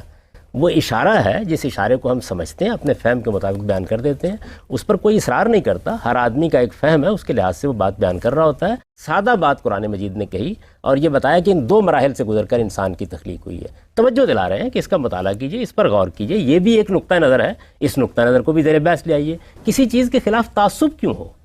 یعنی اگر ڈارون کے نظریہ ارتقاء کا مطالعہ پچھلے 150 سال سے کر رہے ہیں اور اس کے حق میں آپ ایویڈنس فراہم کر رہے ہیں, تو تخلیق کا نظریہ جو قرآن مجید پیش کر رہا ہے ازراہ کرم, اس کو بھی اسی طریقے سے پڑھ کے دیکھیے, اس کا بھی اسی طریقے سے مطالعہ کیجیے. اگر آپ کو 400 ملین سال پہلے بھی اتنی ہی ڈیولپ آنکھ مل گئی ہے جتنی وہ آج کسی مخلوق کے اندر موجود ہے, تو یہ بھی آپ کے تدبر کو اور آپ کی عقل کو آواز دیتی ہے کہ اس پر بھی ذرا تھوڑی دیر کے لیے غور کر لیجیے. اور اگر آپ کے پیش کردہ جو ایویڈنس تھے اور ان کے جتنے بھی تخمینے تھے وہ اگر بے معنی ثابت ہو رہے ہیں تو دنیا کو بتا دیجیے کہ اس معاملے میں غلطی ہوئی تھی. غامدی صاحب, ابھی آپ نے اس بات سے ایگری نہیں کیا کہ انسان کا ارتقاء جو ہے وہ چمپینزی سے ہوا ہے. تو اگر اس بات کو تھوڑی دیر کے لیے بھی مان بھی لیا جائے کہ انسان جو ہے وہ ایڈم اور ایو کی اولاد ہیں, تو پھر ان ساری سپیشیز کے اندر اتنا زیادہ ڈفرینس کیوں ہے؟ کہ یعنی شکل و شبات کے اندر اگر افریقہ کی سائڈ پر چلے جائے تو شکل و شبات ٹوٹلی چینج ہے, یہاں پر آ جائیں تو بالکل ڈفرینس ہے. تو یہ اتنا زیادہ ڈفرینس کیوں ہے پھر؟ اگر شکل و شبات ایک بالکل ظاہری چیز ہے, یہ تو آج بھی اختلاط ہوتا ہے تو اس کے نتیجے میں بڑی تبدیلیاں آنی شروع ہو جاتی ہیں. آپ دیکھیں شکل و شبات کے اوپر اصل میں یہیں سے تو ڈارون نے غلطی کھائی ہے. وہ تبدیلیاں جو انسان کے ظاہری وجود کے اندر ہوتی ہیں وہ حالات کے لحاظ سے بھی ہوتی ہیں, وہ اس کے ماحول کے اعتبار سے بھی ہوتی ہیں, اس کے پیشے کے لحاظ سے بھی ہوتی ہیں, اس کو کس کلائمیٹ میں رہنے کا موقع ملا اس کے لحاظ سے بھی ہوتی ہیں. اس کے ارتقاء سے کیا تعلق ہے؟ ذہن کے لحاظ سے, فکر کے لحاظ سے, شعور کے لحاظ سے, انسانیت کے لحاظ سے. آپ ایک حبشی کو لے لیجئے, ایک یورپ میں رہنے والے انسان کو لے لیجئے, اس میں کیا فرق ہے؟ یہ تو بلکہ نظریہ آپ اس کے اندر اتر کر دیکھیں, یہ سخت نسل پرستی پر مبنی ہے. اس کے نتیجے میں جو سفید نسلیں ہیں ان کی برتری کا تصور ہے جس کو دینے کی کوشش کی جا رہی ہے. یہ کیا حقیقت ہے؟ جس طرح آپ مذہبی لوگوں سے یہ تقاضا کرتے ہیں کہ وہ اگر کوئی نئی تحقیق سامنے آتی ہے تو بغیر کسی تعصب کے اس کا مطالعہ کریں, اسی طرح ہم یہ مطالبہ کر رہے ہیں کہ قرآن مجید کا مطالعہ بھی اسی طرح بے تعصبی کے ساتھ کیجیے. اس نقطہ نظر پر بھی غور کر لیجیے. یہ ایک دوسرا نقطہ نظر ہے. دیکھیے میں نے جس چیز کی طرف توجہ دلائی ہے وہ یہ ہے کہ یہ جو افسانہ ہے کہ قرآن یہ کہتا ہے کہ ایک پتلا بنایا گیا اور اس میں پھونک مار دی گئی, یہ تو لوگوں کا بنایا ہوا افسانہ ہے. قرآن مجید تو بڑی سائنٹیفک بات کر رہا ہے. وہ یہ کہتا ہے کہ ماں کے پیٹ میں بالکل وہی پروسیس ہوا ہے, اسی پروسیس کو ہم نے کنڈنس کیا ہے اور اب خود انسان کے اندر رکھ دیا اور اس کے مطابق تخلیق ہو رہی ہے. یہ نظریہ کیوں قابل مطالعہ نہیں ہے؟ اس کا کیوں مطالعہ کر کے, اس پر غور کر کے اس کے حق میں بھی شواہد جمع کرنے چاہیے. صاحب, نظریہ ارتقاء کے سامنے آنے سے قبل مسلمان, یہودی اور عیسائی علماء کرام تخلیق کو کامل تصور کرتے تھے, جبکہ آج کے دور کے بعض مسلمان علماء کرام اور یہاں تک کہ ویٹیکن کے پوپ نے بھی نظریہ ارتقاء کو مذہبی تعلیمات سے ہم آہنگ قرار دیا ہے. آخر غامدی صاحب, جب بھی سائنس اپنا موقف بدلتی ہے تو مذہبی حلقے بھی اپنے موقف کو مینیور کیوں کر لیتے ہیں؟ یعنی نظریہ ارتقاء کے سامنے آنے سے قبل کبھی بھی مذہبی حلقوں کو ارتقاء کا مسئلہ درپیش نہیں آیا؟ نہیں, دیکھیے بات یہ کہ جب کوئی نقطہ نظر سامنے آتا ہے تو اس کے بعد ہی اس پر غور و خوض شروع ہوتا ہے اور اس کے بارے میں منفی یا مثبت رائے قائم کی جاتی ہے. قرآن کوئی سائنس کی کتاب نہیں ہے کہ مسلمان اس کی بنیاد پر سائنسی نظریات قائم کرتے اور غور و خوض کر کے نتائج نکالتے. سائنس ایک بالکل الگ علم ہے, اس میں حیاتیات کا, اس میں طبیعیات کا مطالعہ کیا جاتا ہے. یہ انسانی علم ہے اور اس انسانی علم کی بڑی قدر و منزلت ہے. قرآن مجید کا مطالعہ لوگ ہدایت کی کتاب کے طور پر کر رہے تھے. وہ انسان کے موت کے مسئلے کو موضوع بحث بناتا ہے اور اس مسئلے کے بارے میں انسان کو ہدایت دیتا ہے. یہ جب مسئلہ زیر بحث آئے گا تو اب دیکھا جائے گا کہ کیا اس میں کوئی بات قرآن کے خلاف تو نہیں ہے, کیا اس میں کوئی ایسی چیز تو نہیں ہے کہ جو قرآن مجید کے کسی تصور, کسی فلسفے پر اثر انداز ہوتی ہے. یہ ہر چیز کے بارے میں دیکھا جائے گا. آپ دوا ایجاد کریں گے, ہم یہ دیکھیں گے کہ اس کے اندر کوئی اخلاقی خرابی تو نہیں پیدا ہو رہی. آپ کوئی ڈرامہ کریں گے, آپ کوئی فکشن لکھیں گے تو دیکھا جائے گا نا کہ اس کا اخلاقی پہلو ہے یا نہیں ہے. تو یہ چیزیں جس وقت سامنے آتی ہیں اسی وقت اس کا مطالعہ کیا جاتا ہے. کہ قرآن مجید میں ایک جگہ آتا ہے کہ آسمان اور زمین پہلے جڑے ہوئے تھے اور ہم نے ان دونوں کو علیحدہ علیحدہ کر دیا. پھر ایک جگہ قرآن مجید میں آتا ہے کہ پہلے ہم نے زمین تخلیق کی اور جب ہم آسمانوں کی طرف متوجہ ہوئے تو ہم نے ٹھیک 7 آسمان بنا دیے. اس سے ایسے لگتا ہے کہ پہلے زمین تخلیق کی گئی اور بعد میں آسمان بنائے گئے. تو آپ ان چیزوں کو کیسے ریکنسائل کریں گے؟ آپ ایک گھر بنا رہے ہوتے ہیں نا تو ایک وقت میں اس کا ڈھانچہ کھڑا کرتے ہیں, اس کے بعد کبھی ایک کمرے کی طرف متوجہ ہوتے ہیں, کبھی کسی دوسرے کمرے کی طرف متوجہ ہوتے ہیں. قرآن اس کو بیان کر رہا ہے. قرآن مجید نے ایک مقام کے اوپر ترتیب سے یہ ساری چیزیں بیان کر دی ہیں اور باقی موقعوں کے اوپر وہ یہ بتاتا ہے کہ ہم نے تخلیق کے مختلف مراحل کس طریقے سے روبہ عمل کیے ہیں. تخلیق کے مختلف مراحل جو ہیں ان میں کبھی آسمان پر کام ہو رہا ہے, کبھی زمین پر کام ہو رہا ہے. اس کو قرآن مجید نمایاں کرتا ہے خدا کی قدرت کے بیان کے پہلو سے. کسی سائنسی حقیقت کو بیان کرنے کے لیے اصل میں وہ اس کو موضوع ہی نہیں بناتا. تو یہ حقیقت سمجھ لینی چاہیے کہ قرآن کا موضوع حقیقت میں کیا ہے. یہ بالکل درست ہے کہ قرآن جب کوئی بات بیان کرتا ہے تو ایسے خوبصورت الفاظ میں اس کو بیان کرتا ہے کہ جس کے بعد حقیقت کی ایک اجمالی تصویر آپ کے سامنے آ جاتی ہے. تفصیلات بیان کرنا یہ نہ اس کا موضوع ہے نہ اس کا مقصد ہے. اس کے لیے آپ اپنے علم کی طرف رجوع کیجئے اور وہاں پر نظریات قائم کریں, اس کے لیے ایویڈنس فراہم کریں. صاحب جو جدید انسان ہے ہومو سیپین ہے, اس کی عمر سائنس تقریباً 2 لاکھ سال بتاتی ہے.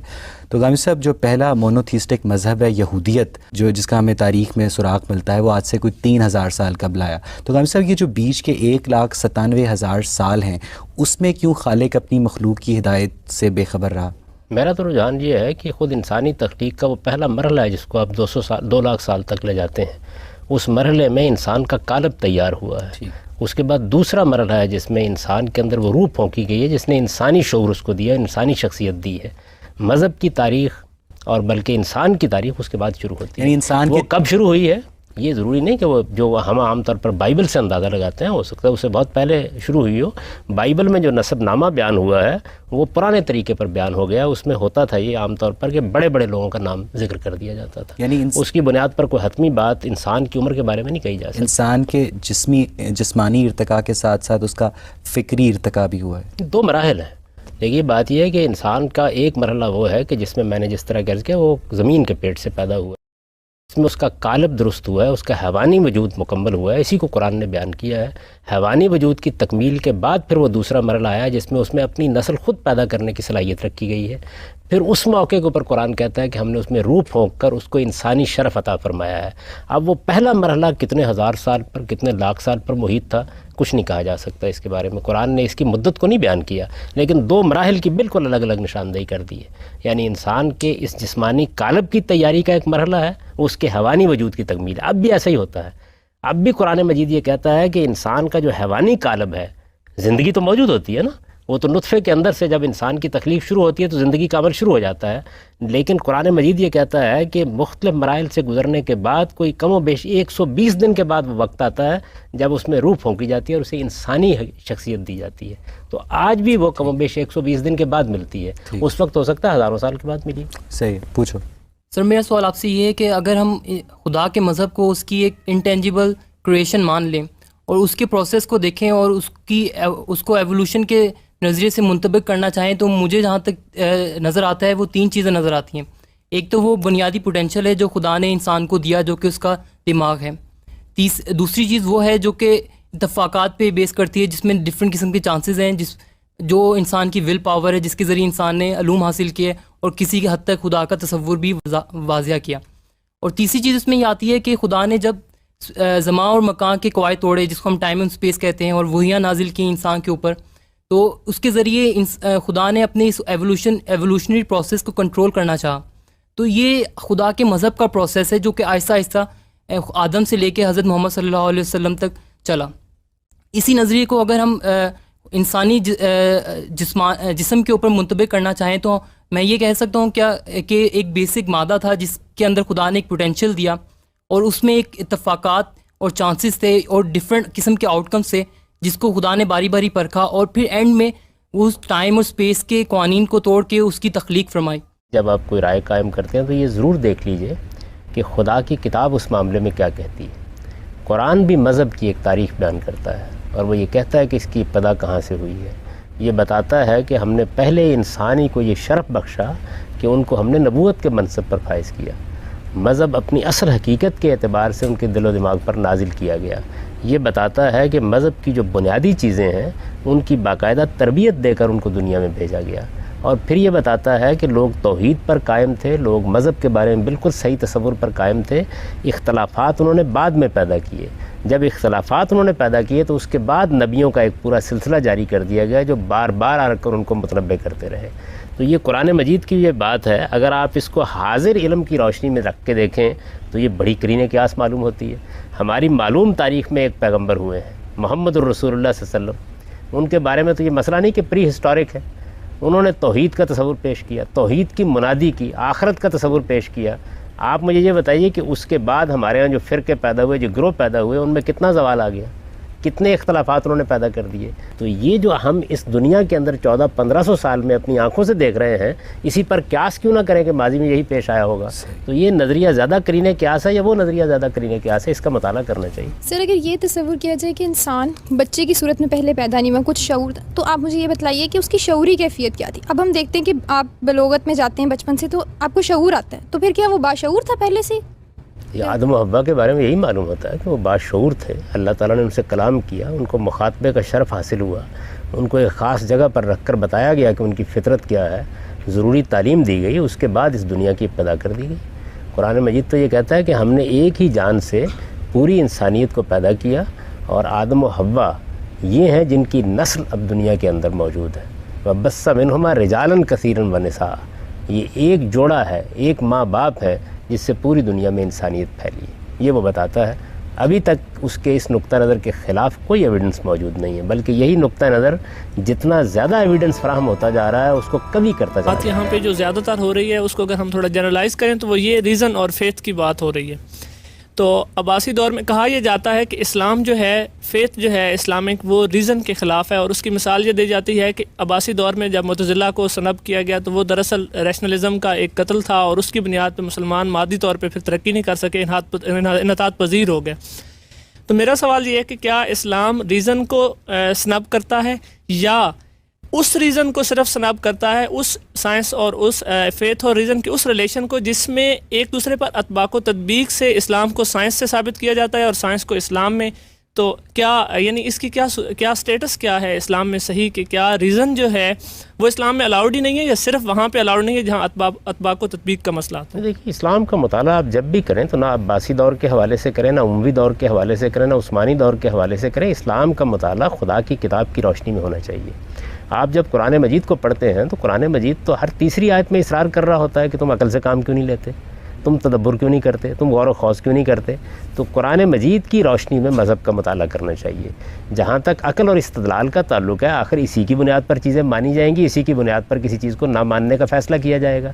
عقل اور استدلال سے دستبردار ہونے کے بعد وہ کیا چیز ہے جس کی بنیاد پر آپ کسی چیز کو مانیں گے.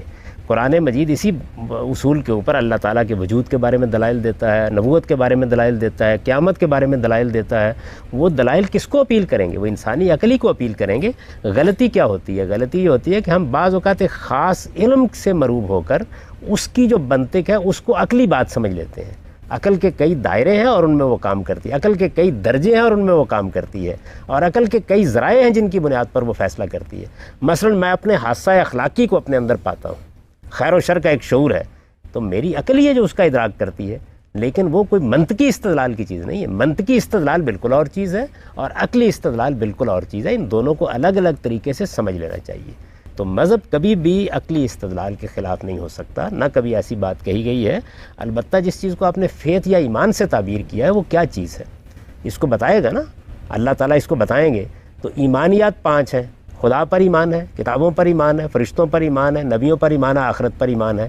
ان میں سے تو ایک ایک چیز کے حق میں قرآن نے دلائل دی ہیں. آدم اور حوا انسان تھے, کیونکہ جیسا کہ بتایا جاتا ہے کہ روز بچوں کی برتھ ہوتی تھی, تو وہ انسان مطلب ایک نارمل انسان کو دیکھا جائے تو دے ول بی کالڈ میوٹنٹس, ٹھیک ہے, they are not human beings. تو اس طرح دیکھا جائے تو پھر تو جس طرح سائنس کہتی ہے کہ انسان نہیں تھے اور یہ بندر تھے اور قسم مخلوق تھی کوئی، پھر تو وہ چیز صحیح نہیں ہو جاتی. یہ آپ کو کس نے بتایا کہ آدم و حوا کے یہاں صبح و شام بچے پیدا ہوتے رہتے تھے؟ سر یہ ہر جگہ پہ لکھا ہوا ہے کہ ادھر ہر جگہ سے کیا مراد ہے؟ ایک تو قرآن مجید ہے اس میں تو کہیں نہیں لکھا. سر 9 months سے کم پیریڈ میں ہوتے تھے، اور 9 months جو ہے میں یہ کہتا ہوں کہ ایک تو قرآن مجید ہے اس میں تو یہ کہیں نہیں لکھا ہوا، اس کے بعد رسالت میں آپ صلی اللہ علیہ وسلم کی حدیث ہو سکتی ہیں اس میں بھی کہیں نہیں لکھا ہوا.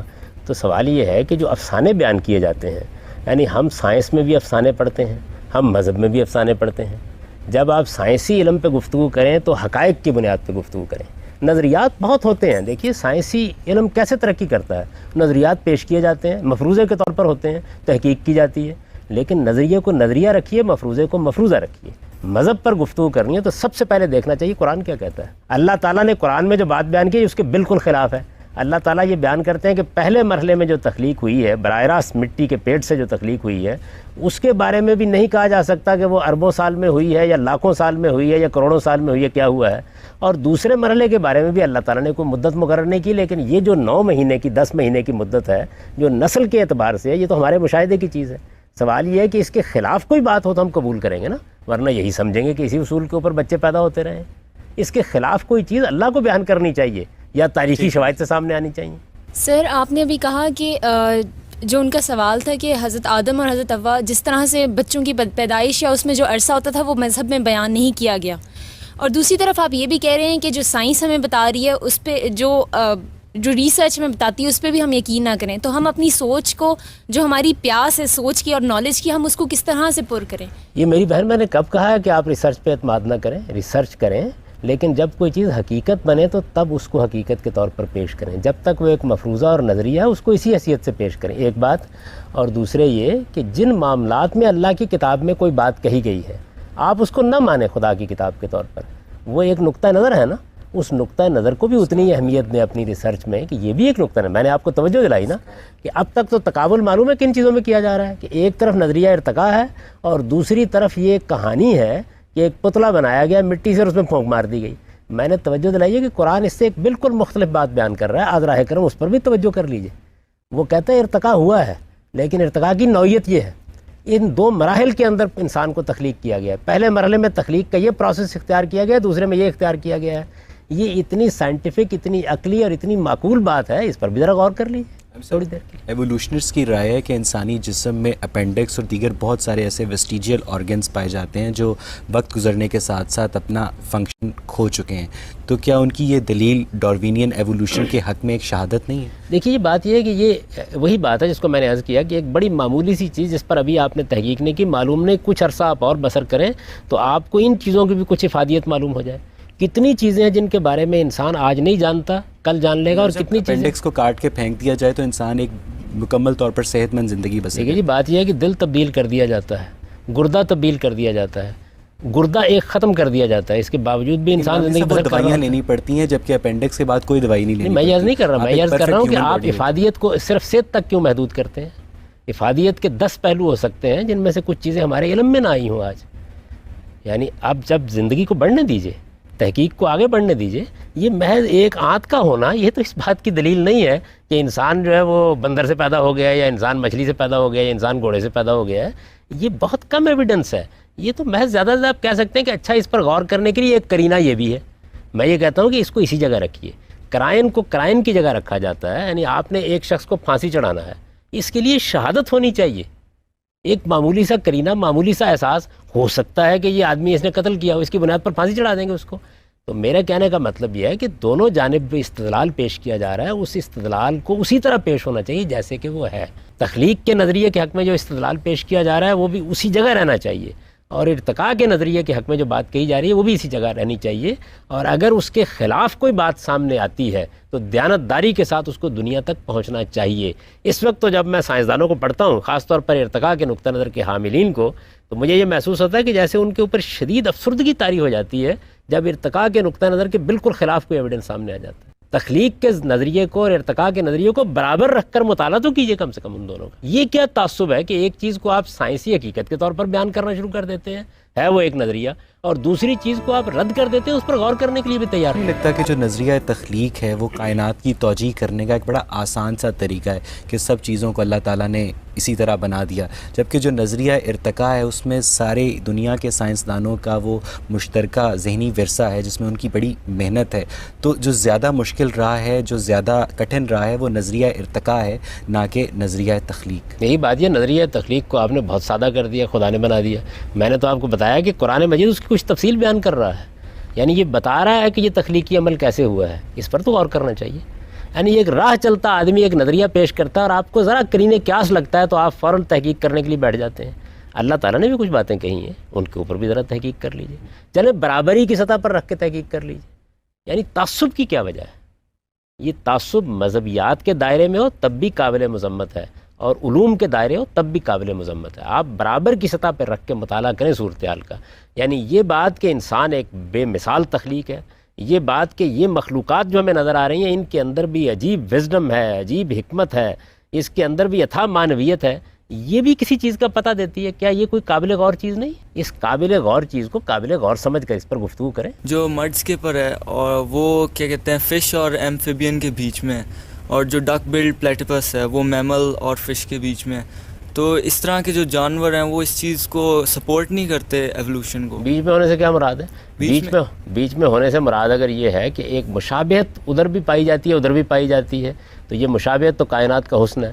بیچ میں ہونے سے مراد کیا ہے؟ نظریہ ارتقاء کی روح سے ہونا یہ چاہیے کہ ایک مخلوق دوسری مخلوق کے درمیان کا عرصہ طے کرتی ہوئی نظر آئے. ایسی کوئی چیز نہیں ہے.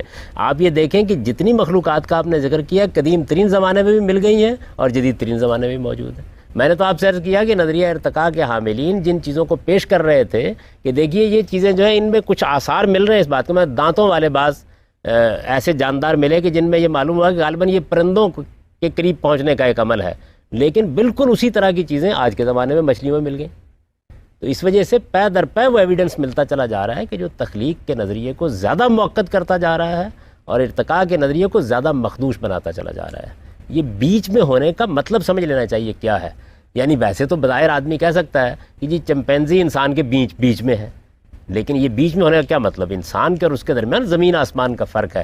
وہ ہر حال میں اپنے آخری درجے میں بھی جانور ہے، اور انسان ایک باشعور مخلوق ہے، حادثہ اخلاقی رکھتا ہے، اس کے اندر سم و بصر کی صلاحیتیں ہیں. اس کو دیکھیے قرآن کتنی خوبصورتی کے ساتھ بیان کرتا ہے.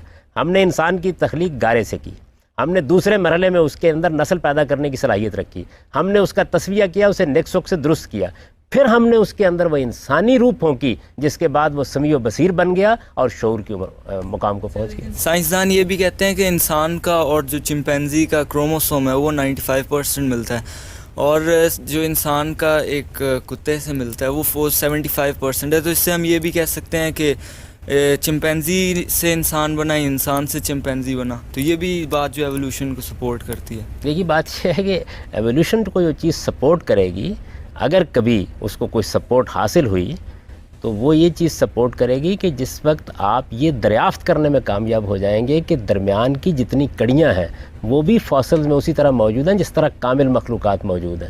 یہ ارتقاء کا نظریہ یہ تقاضا کرتا ہے کہ کامل اور کامل کے درمیان کی مخلوقات یکساں سطح پر دنیا کے اندر موجود رہیں. یہ ہو نہیں سکتا کہ وہ ہمیشہ کے لیے مٹ جائیں. آپ یہی کہیں گے نا کہ سروائیول آف دا فٹسٹ کے اصول کے اوپر وہ مٹ گئیں، درمیان میں فاسلز میں ہونا چاہیے نا، ان کا کچھ نہ کچھ ریکارڈ ہونا چاہیے. تو اس وجہ سے یہ نظریہ ہے، ایک نظریے کے طور پر اس کو پیش کریں، اس کے اوپر تحقیق بھی کریں، لیکن نظریے کو نظریہ رکھیں. اس کے بالمقابل جو بات قرآن مجید کہہ رہا ہے آذ راہ کرم، اس پر بھی تھوڑی دیر کے لیے غور کر لیں. سائنسدان اگر ایک بات کہہ رہے ہیں فیکٹ کے طور پر دریافت کر لیا انہوں نے تو بہت قابل غور ہے، لیکن اگر ایک نظریہ پیش کر رہے ہیں تو نظریے کا مطالعہ نظریے کے طور پر ہونا چاہیے. صاحب پوری دنیا کے جو سائنسی حلقے ہیں وہ نظریہ ارتقاء کو ایک فیکٹ کے طور پر تسلیم کرتے ہیں، اور جو پوری دنیا کے مذہبی حلقے ہیں وہ بھی نظریہ ارتقاء کے اوپر منقسم دکھائی دیتے ہیں، متحد نہیں. کیوں؟ پہلی بات کے لیے ایویڈنس چاہیے. کون سا سائنسدان ہے جس نے یہ کہا کہ یہ فیکٹ بن چکا ہے؟ میں تو یہی ماتم کر رہا ہوں کہ کوئی کہنے کے لیے تیار نہیں کہ فیکٹ بن چکا ہے. پیش اس طریقے سے کیا جاتا ہے. یہ فیکٹ اس وقت بنے گا جب کہ اس کے حق میں وہ ایویڈنس میسر آ جائے گا جو ایویڈنس تجربے اور مشاہدے کی سطح تک اس کو پہنچا دیتا ہے. ایسا نہیں ہے. دیکھیے لیبارٹری میں بھی جتنے ابھی تک تجربات ہوئے ہیں وہ بھی سرتسر نفی کرتے چلے جا رہے ہیں.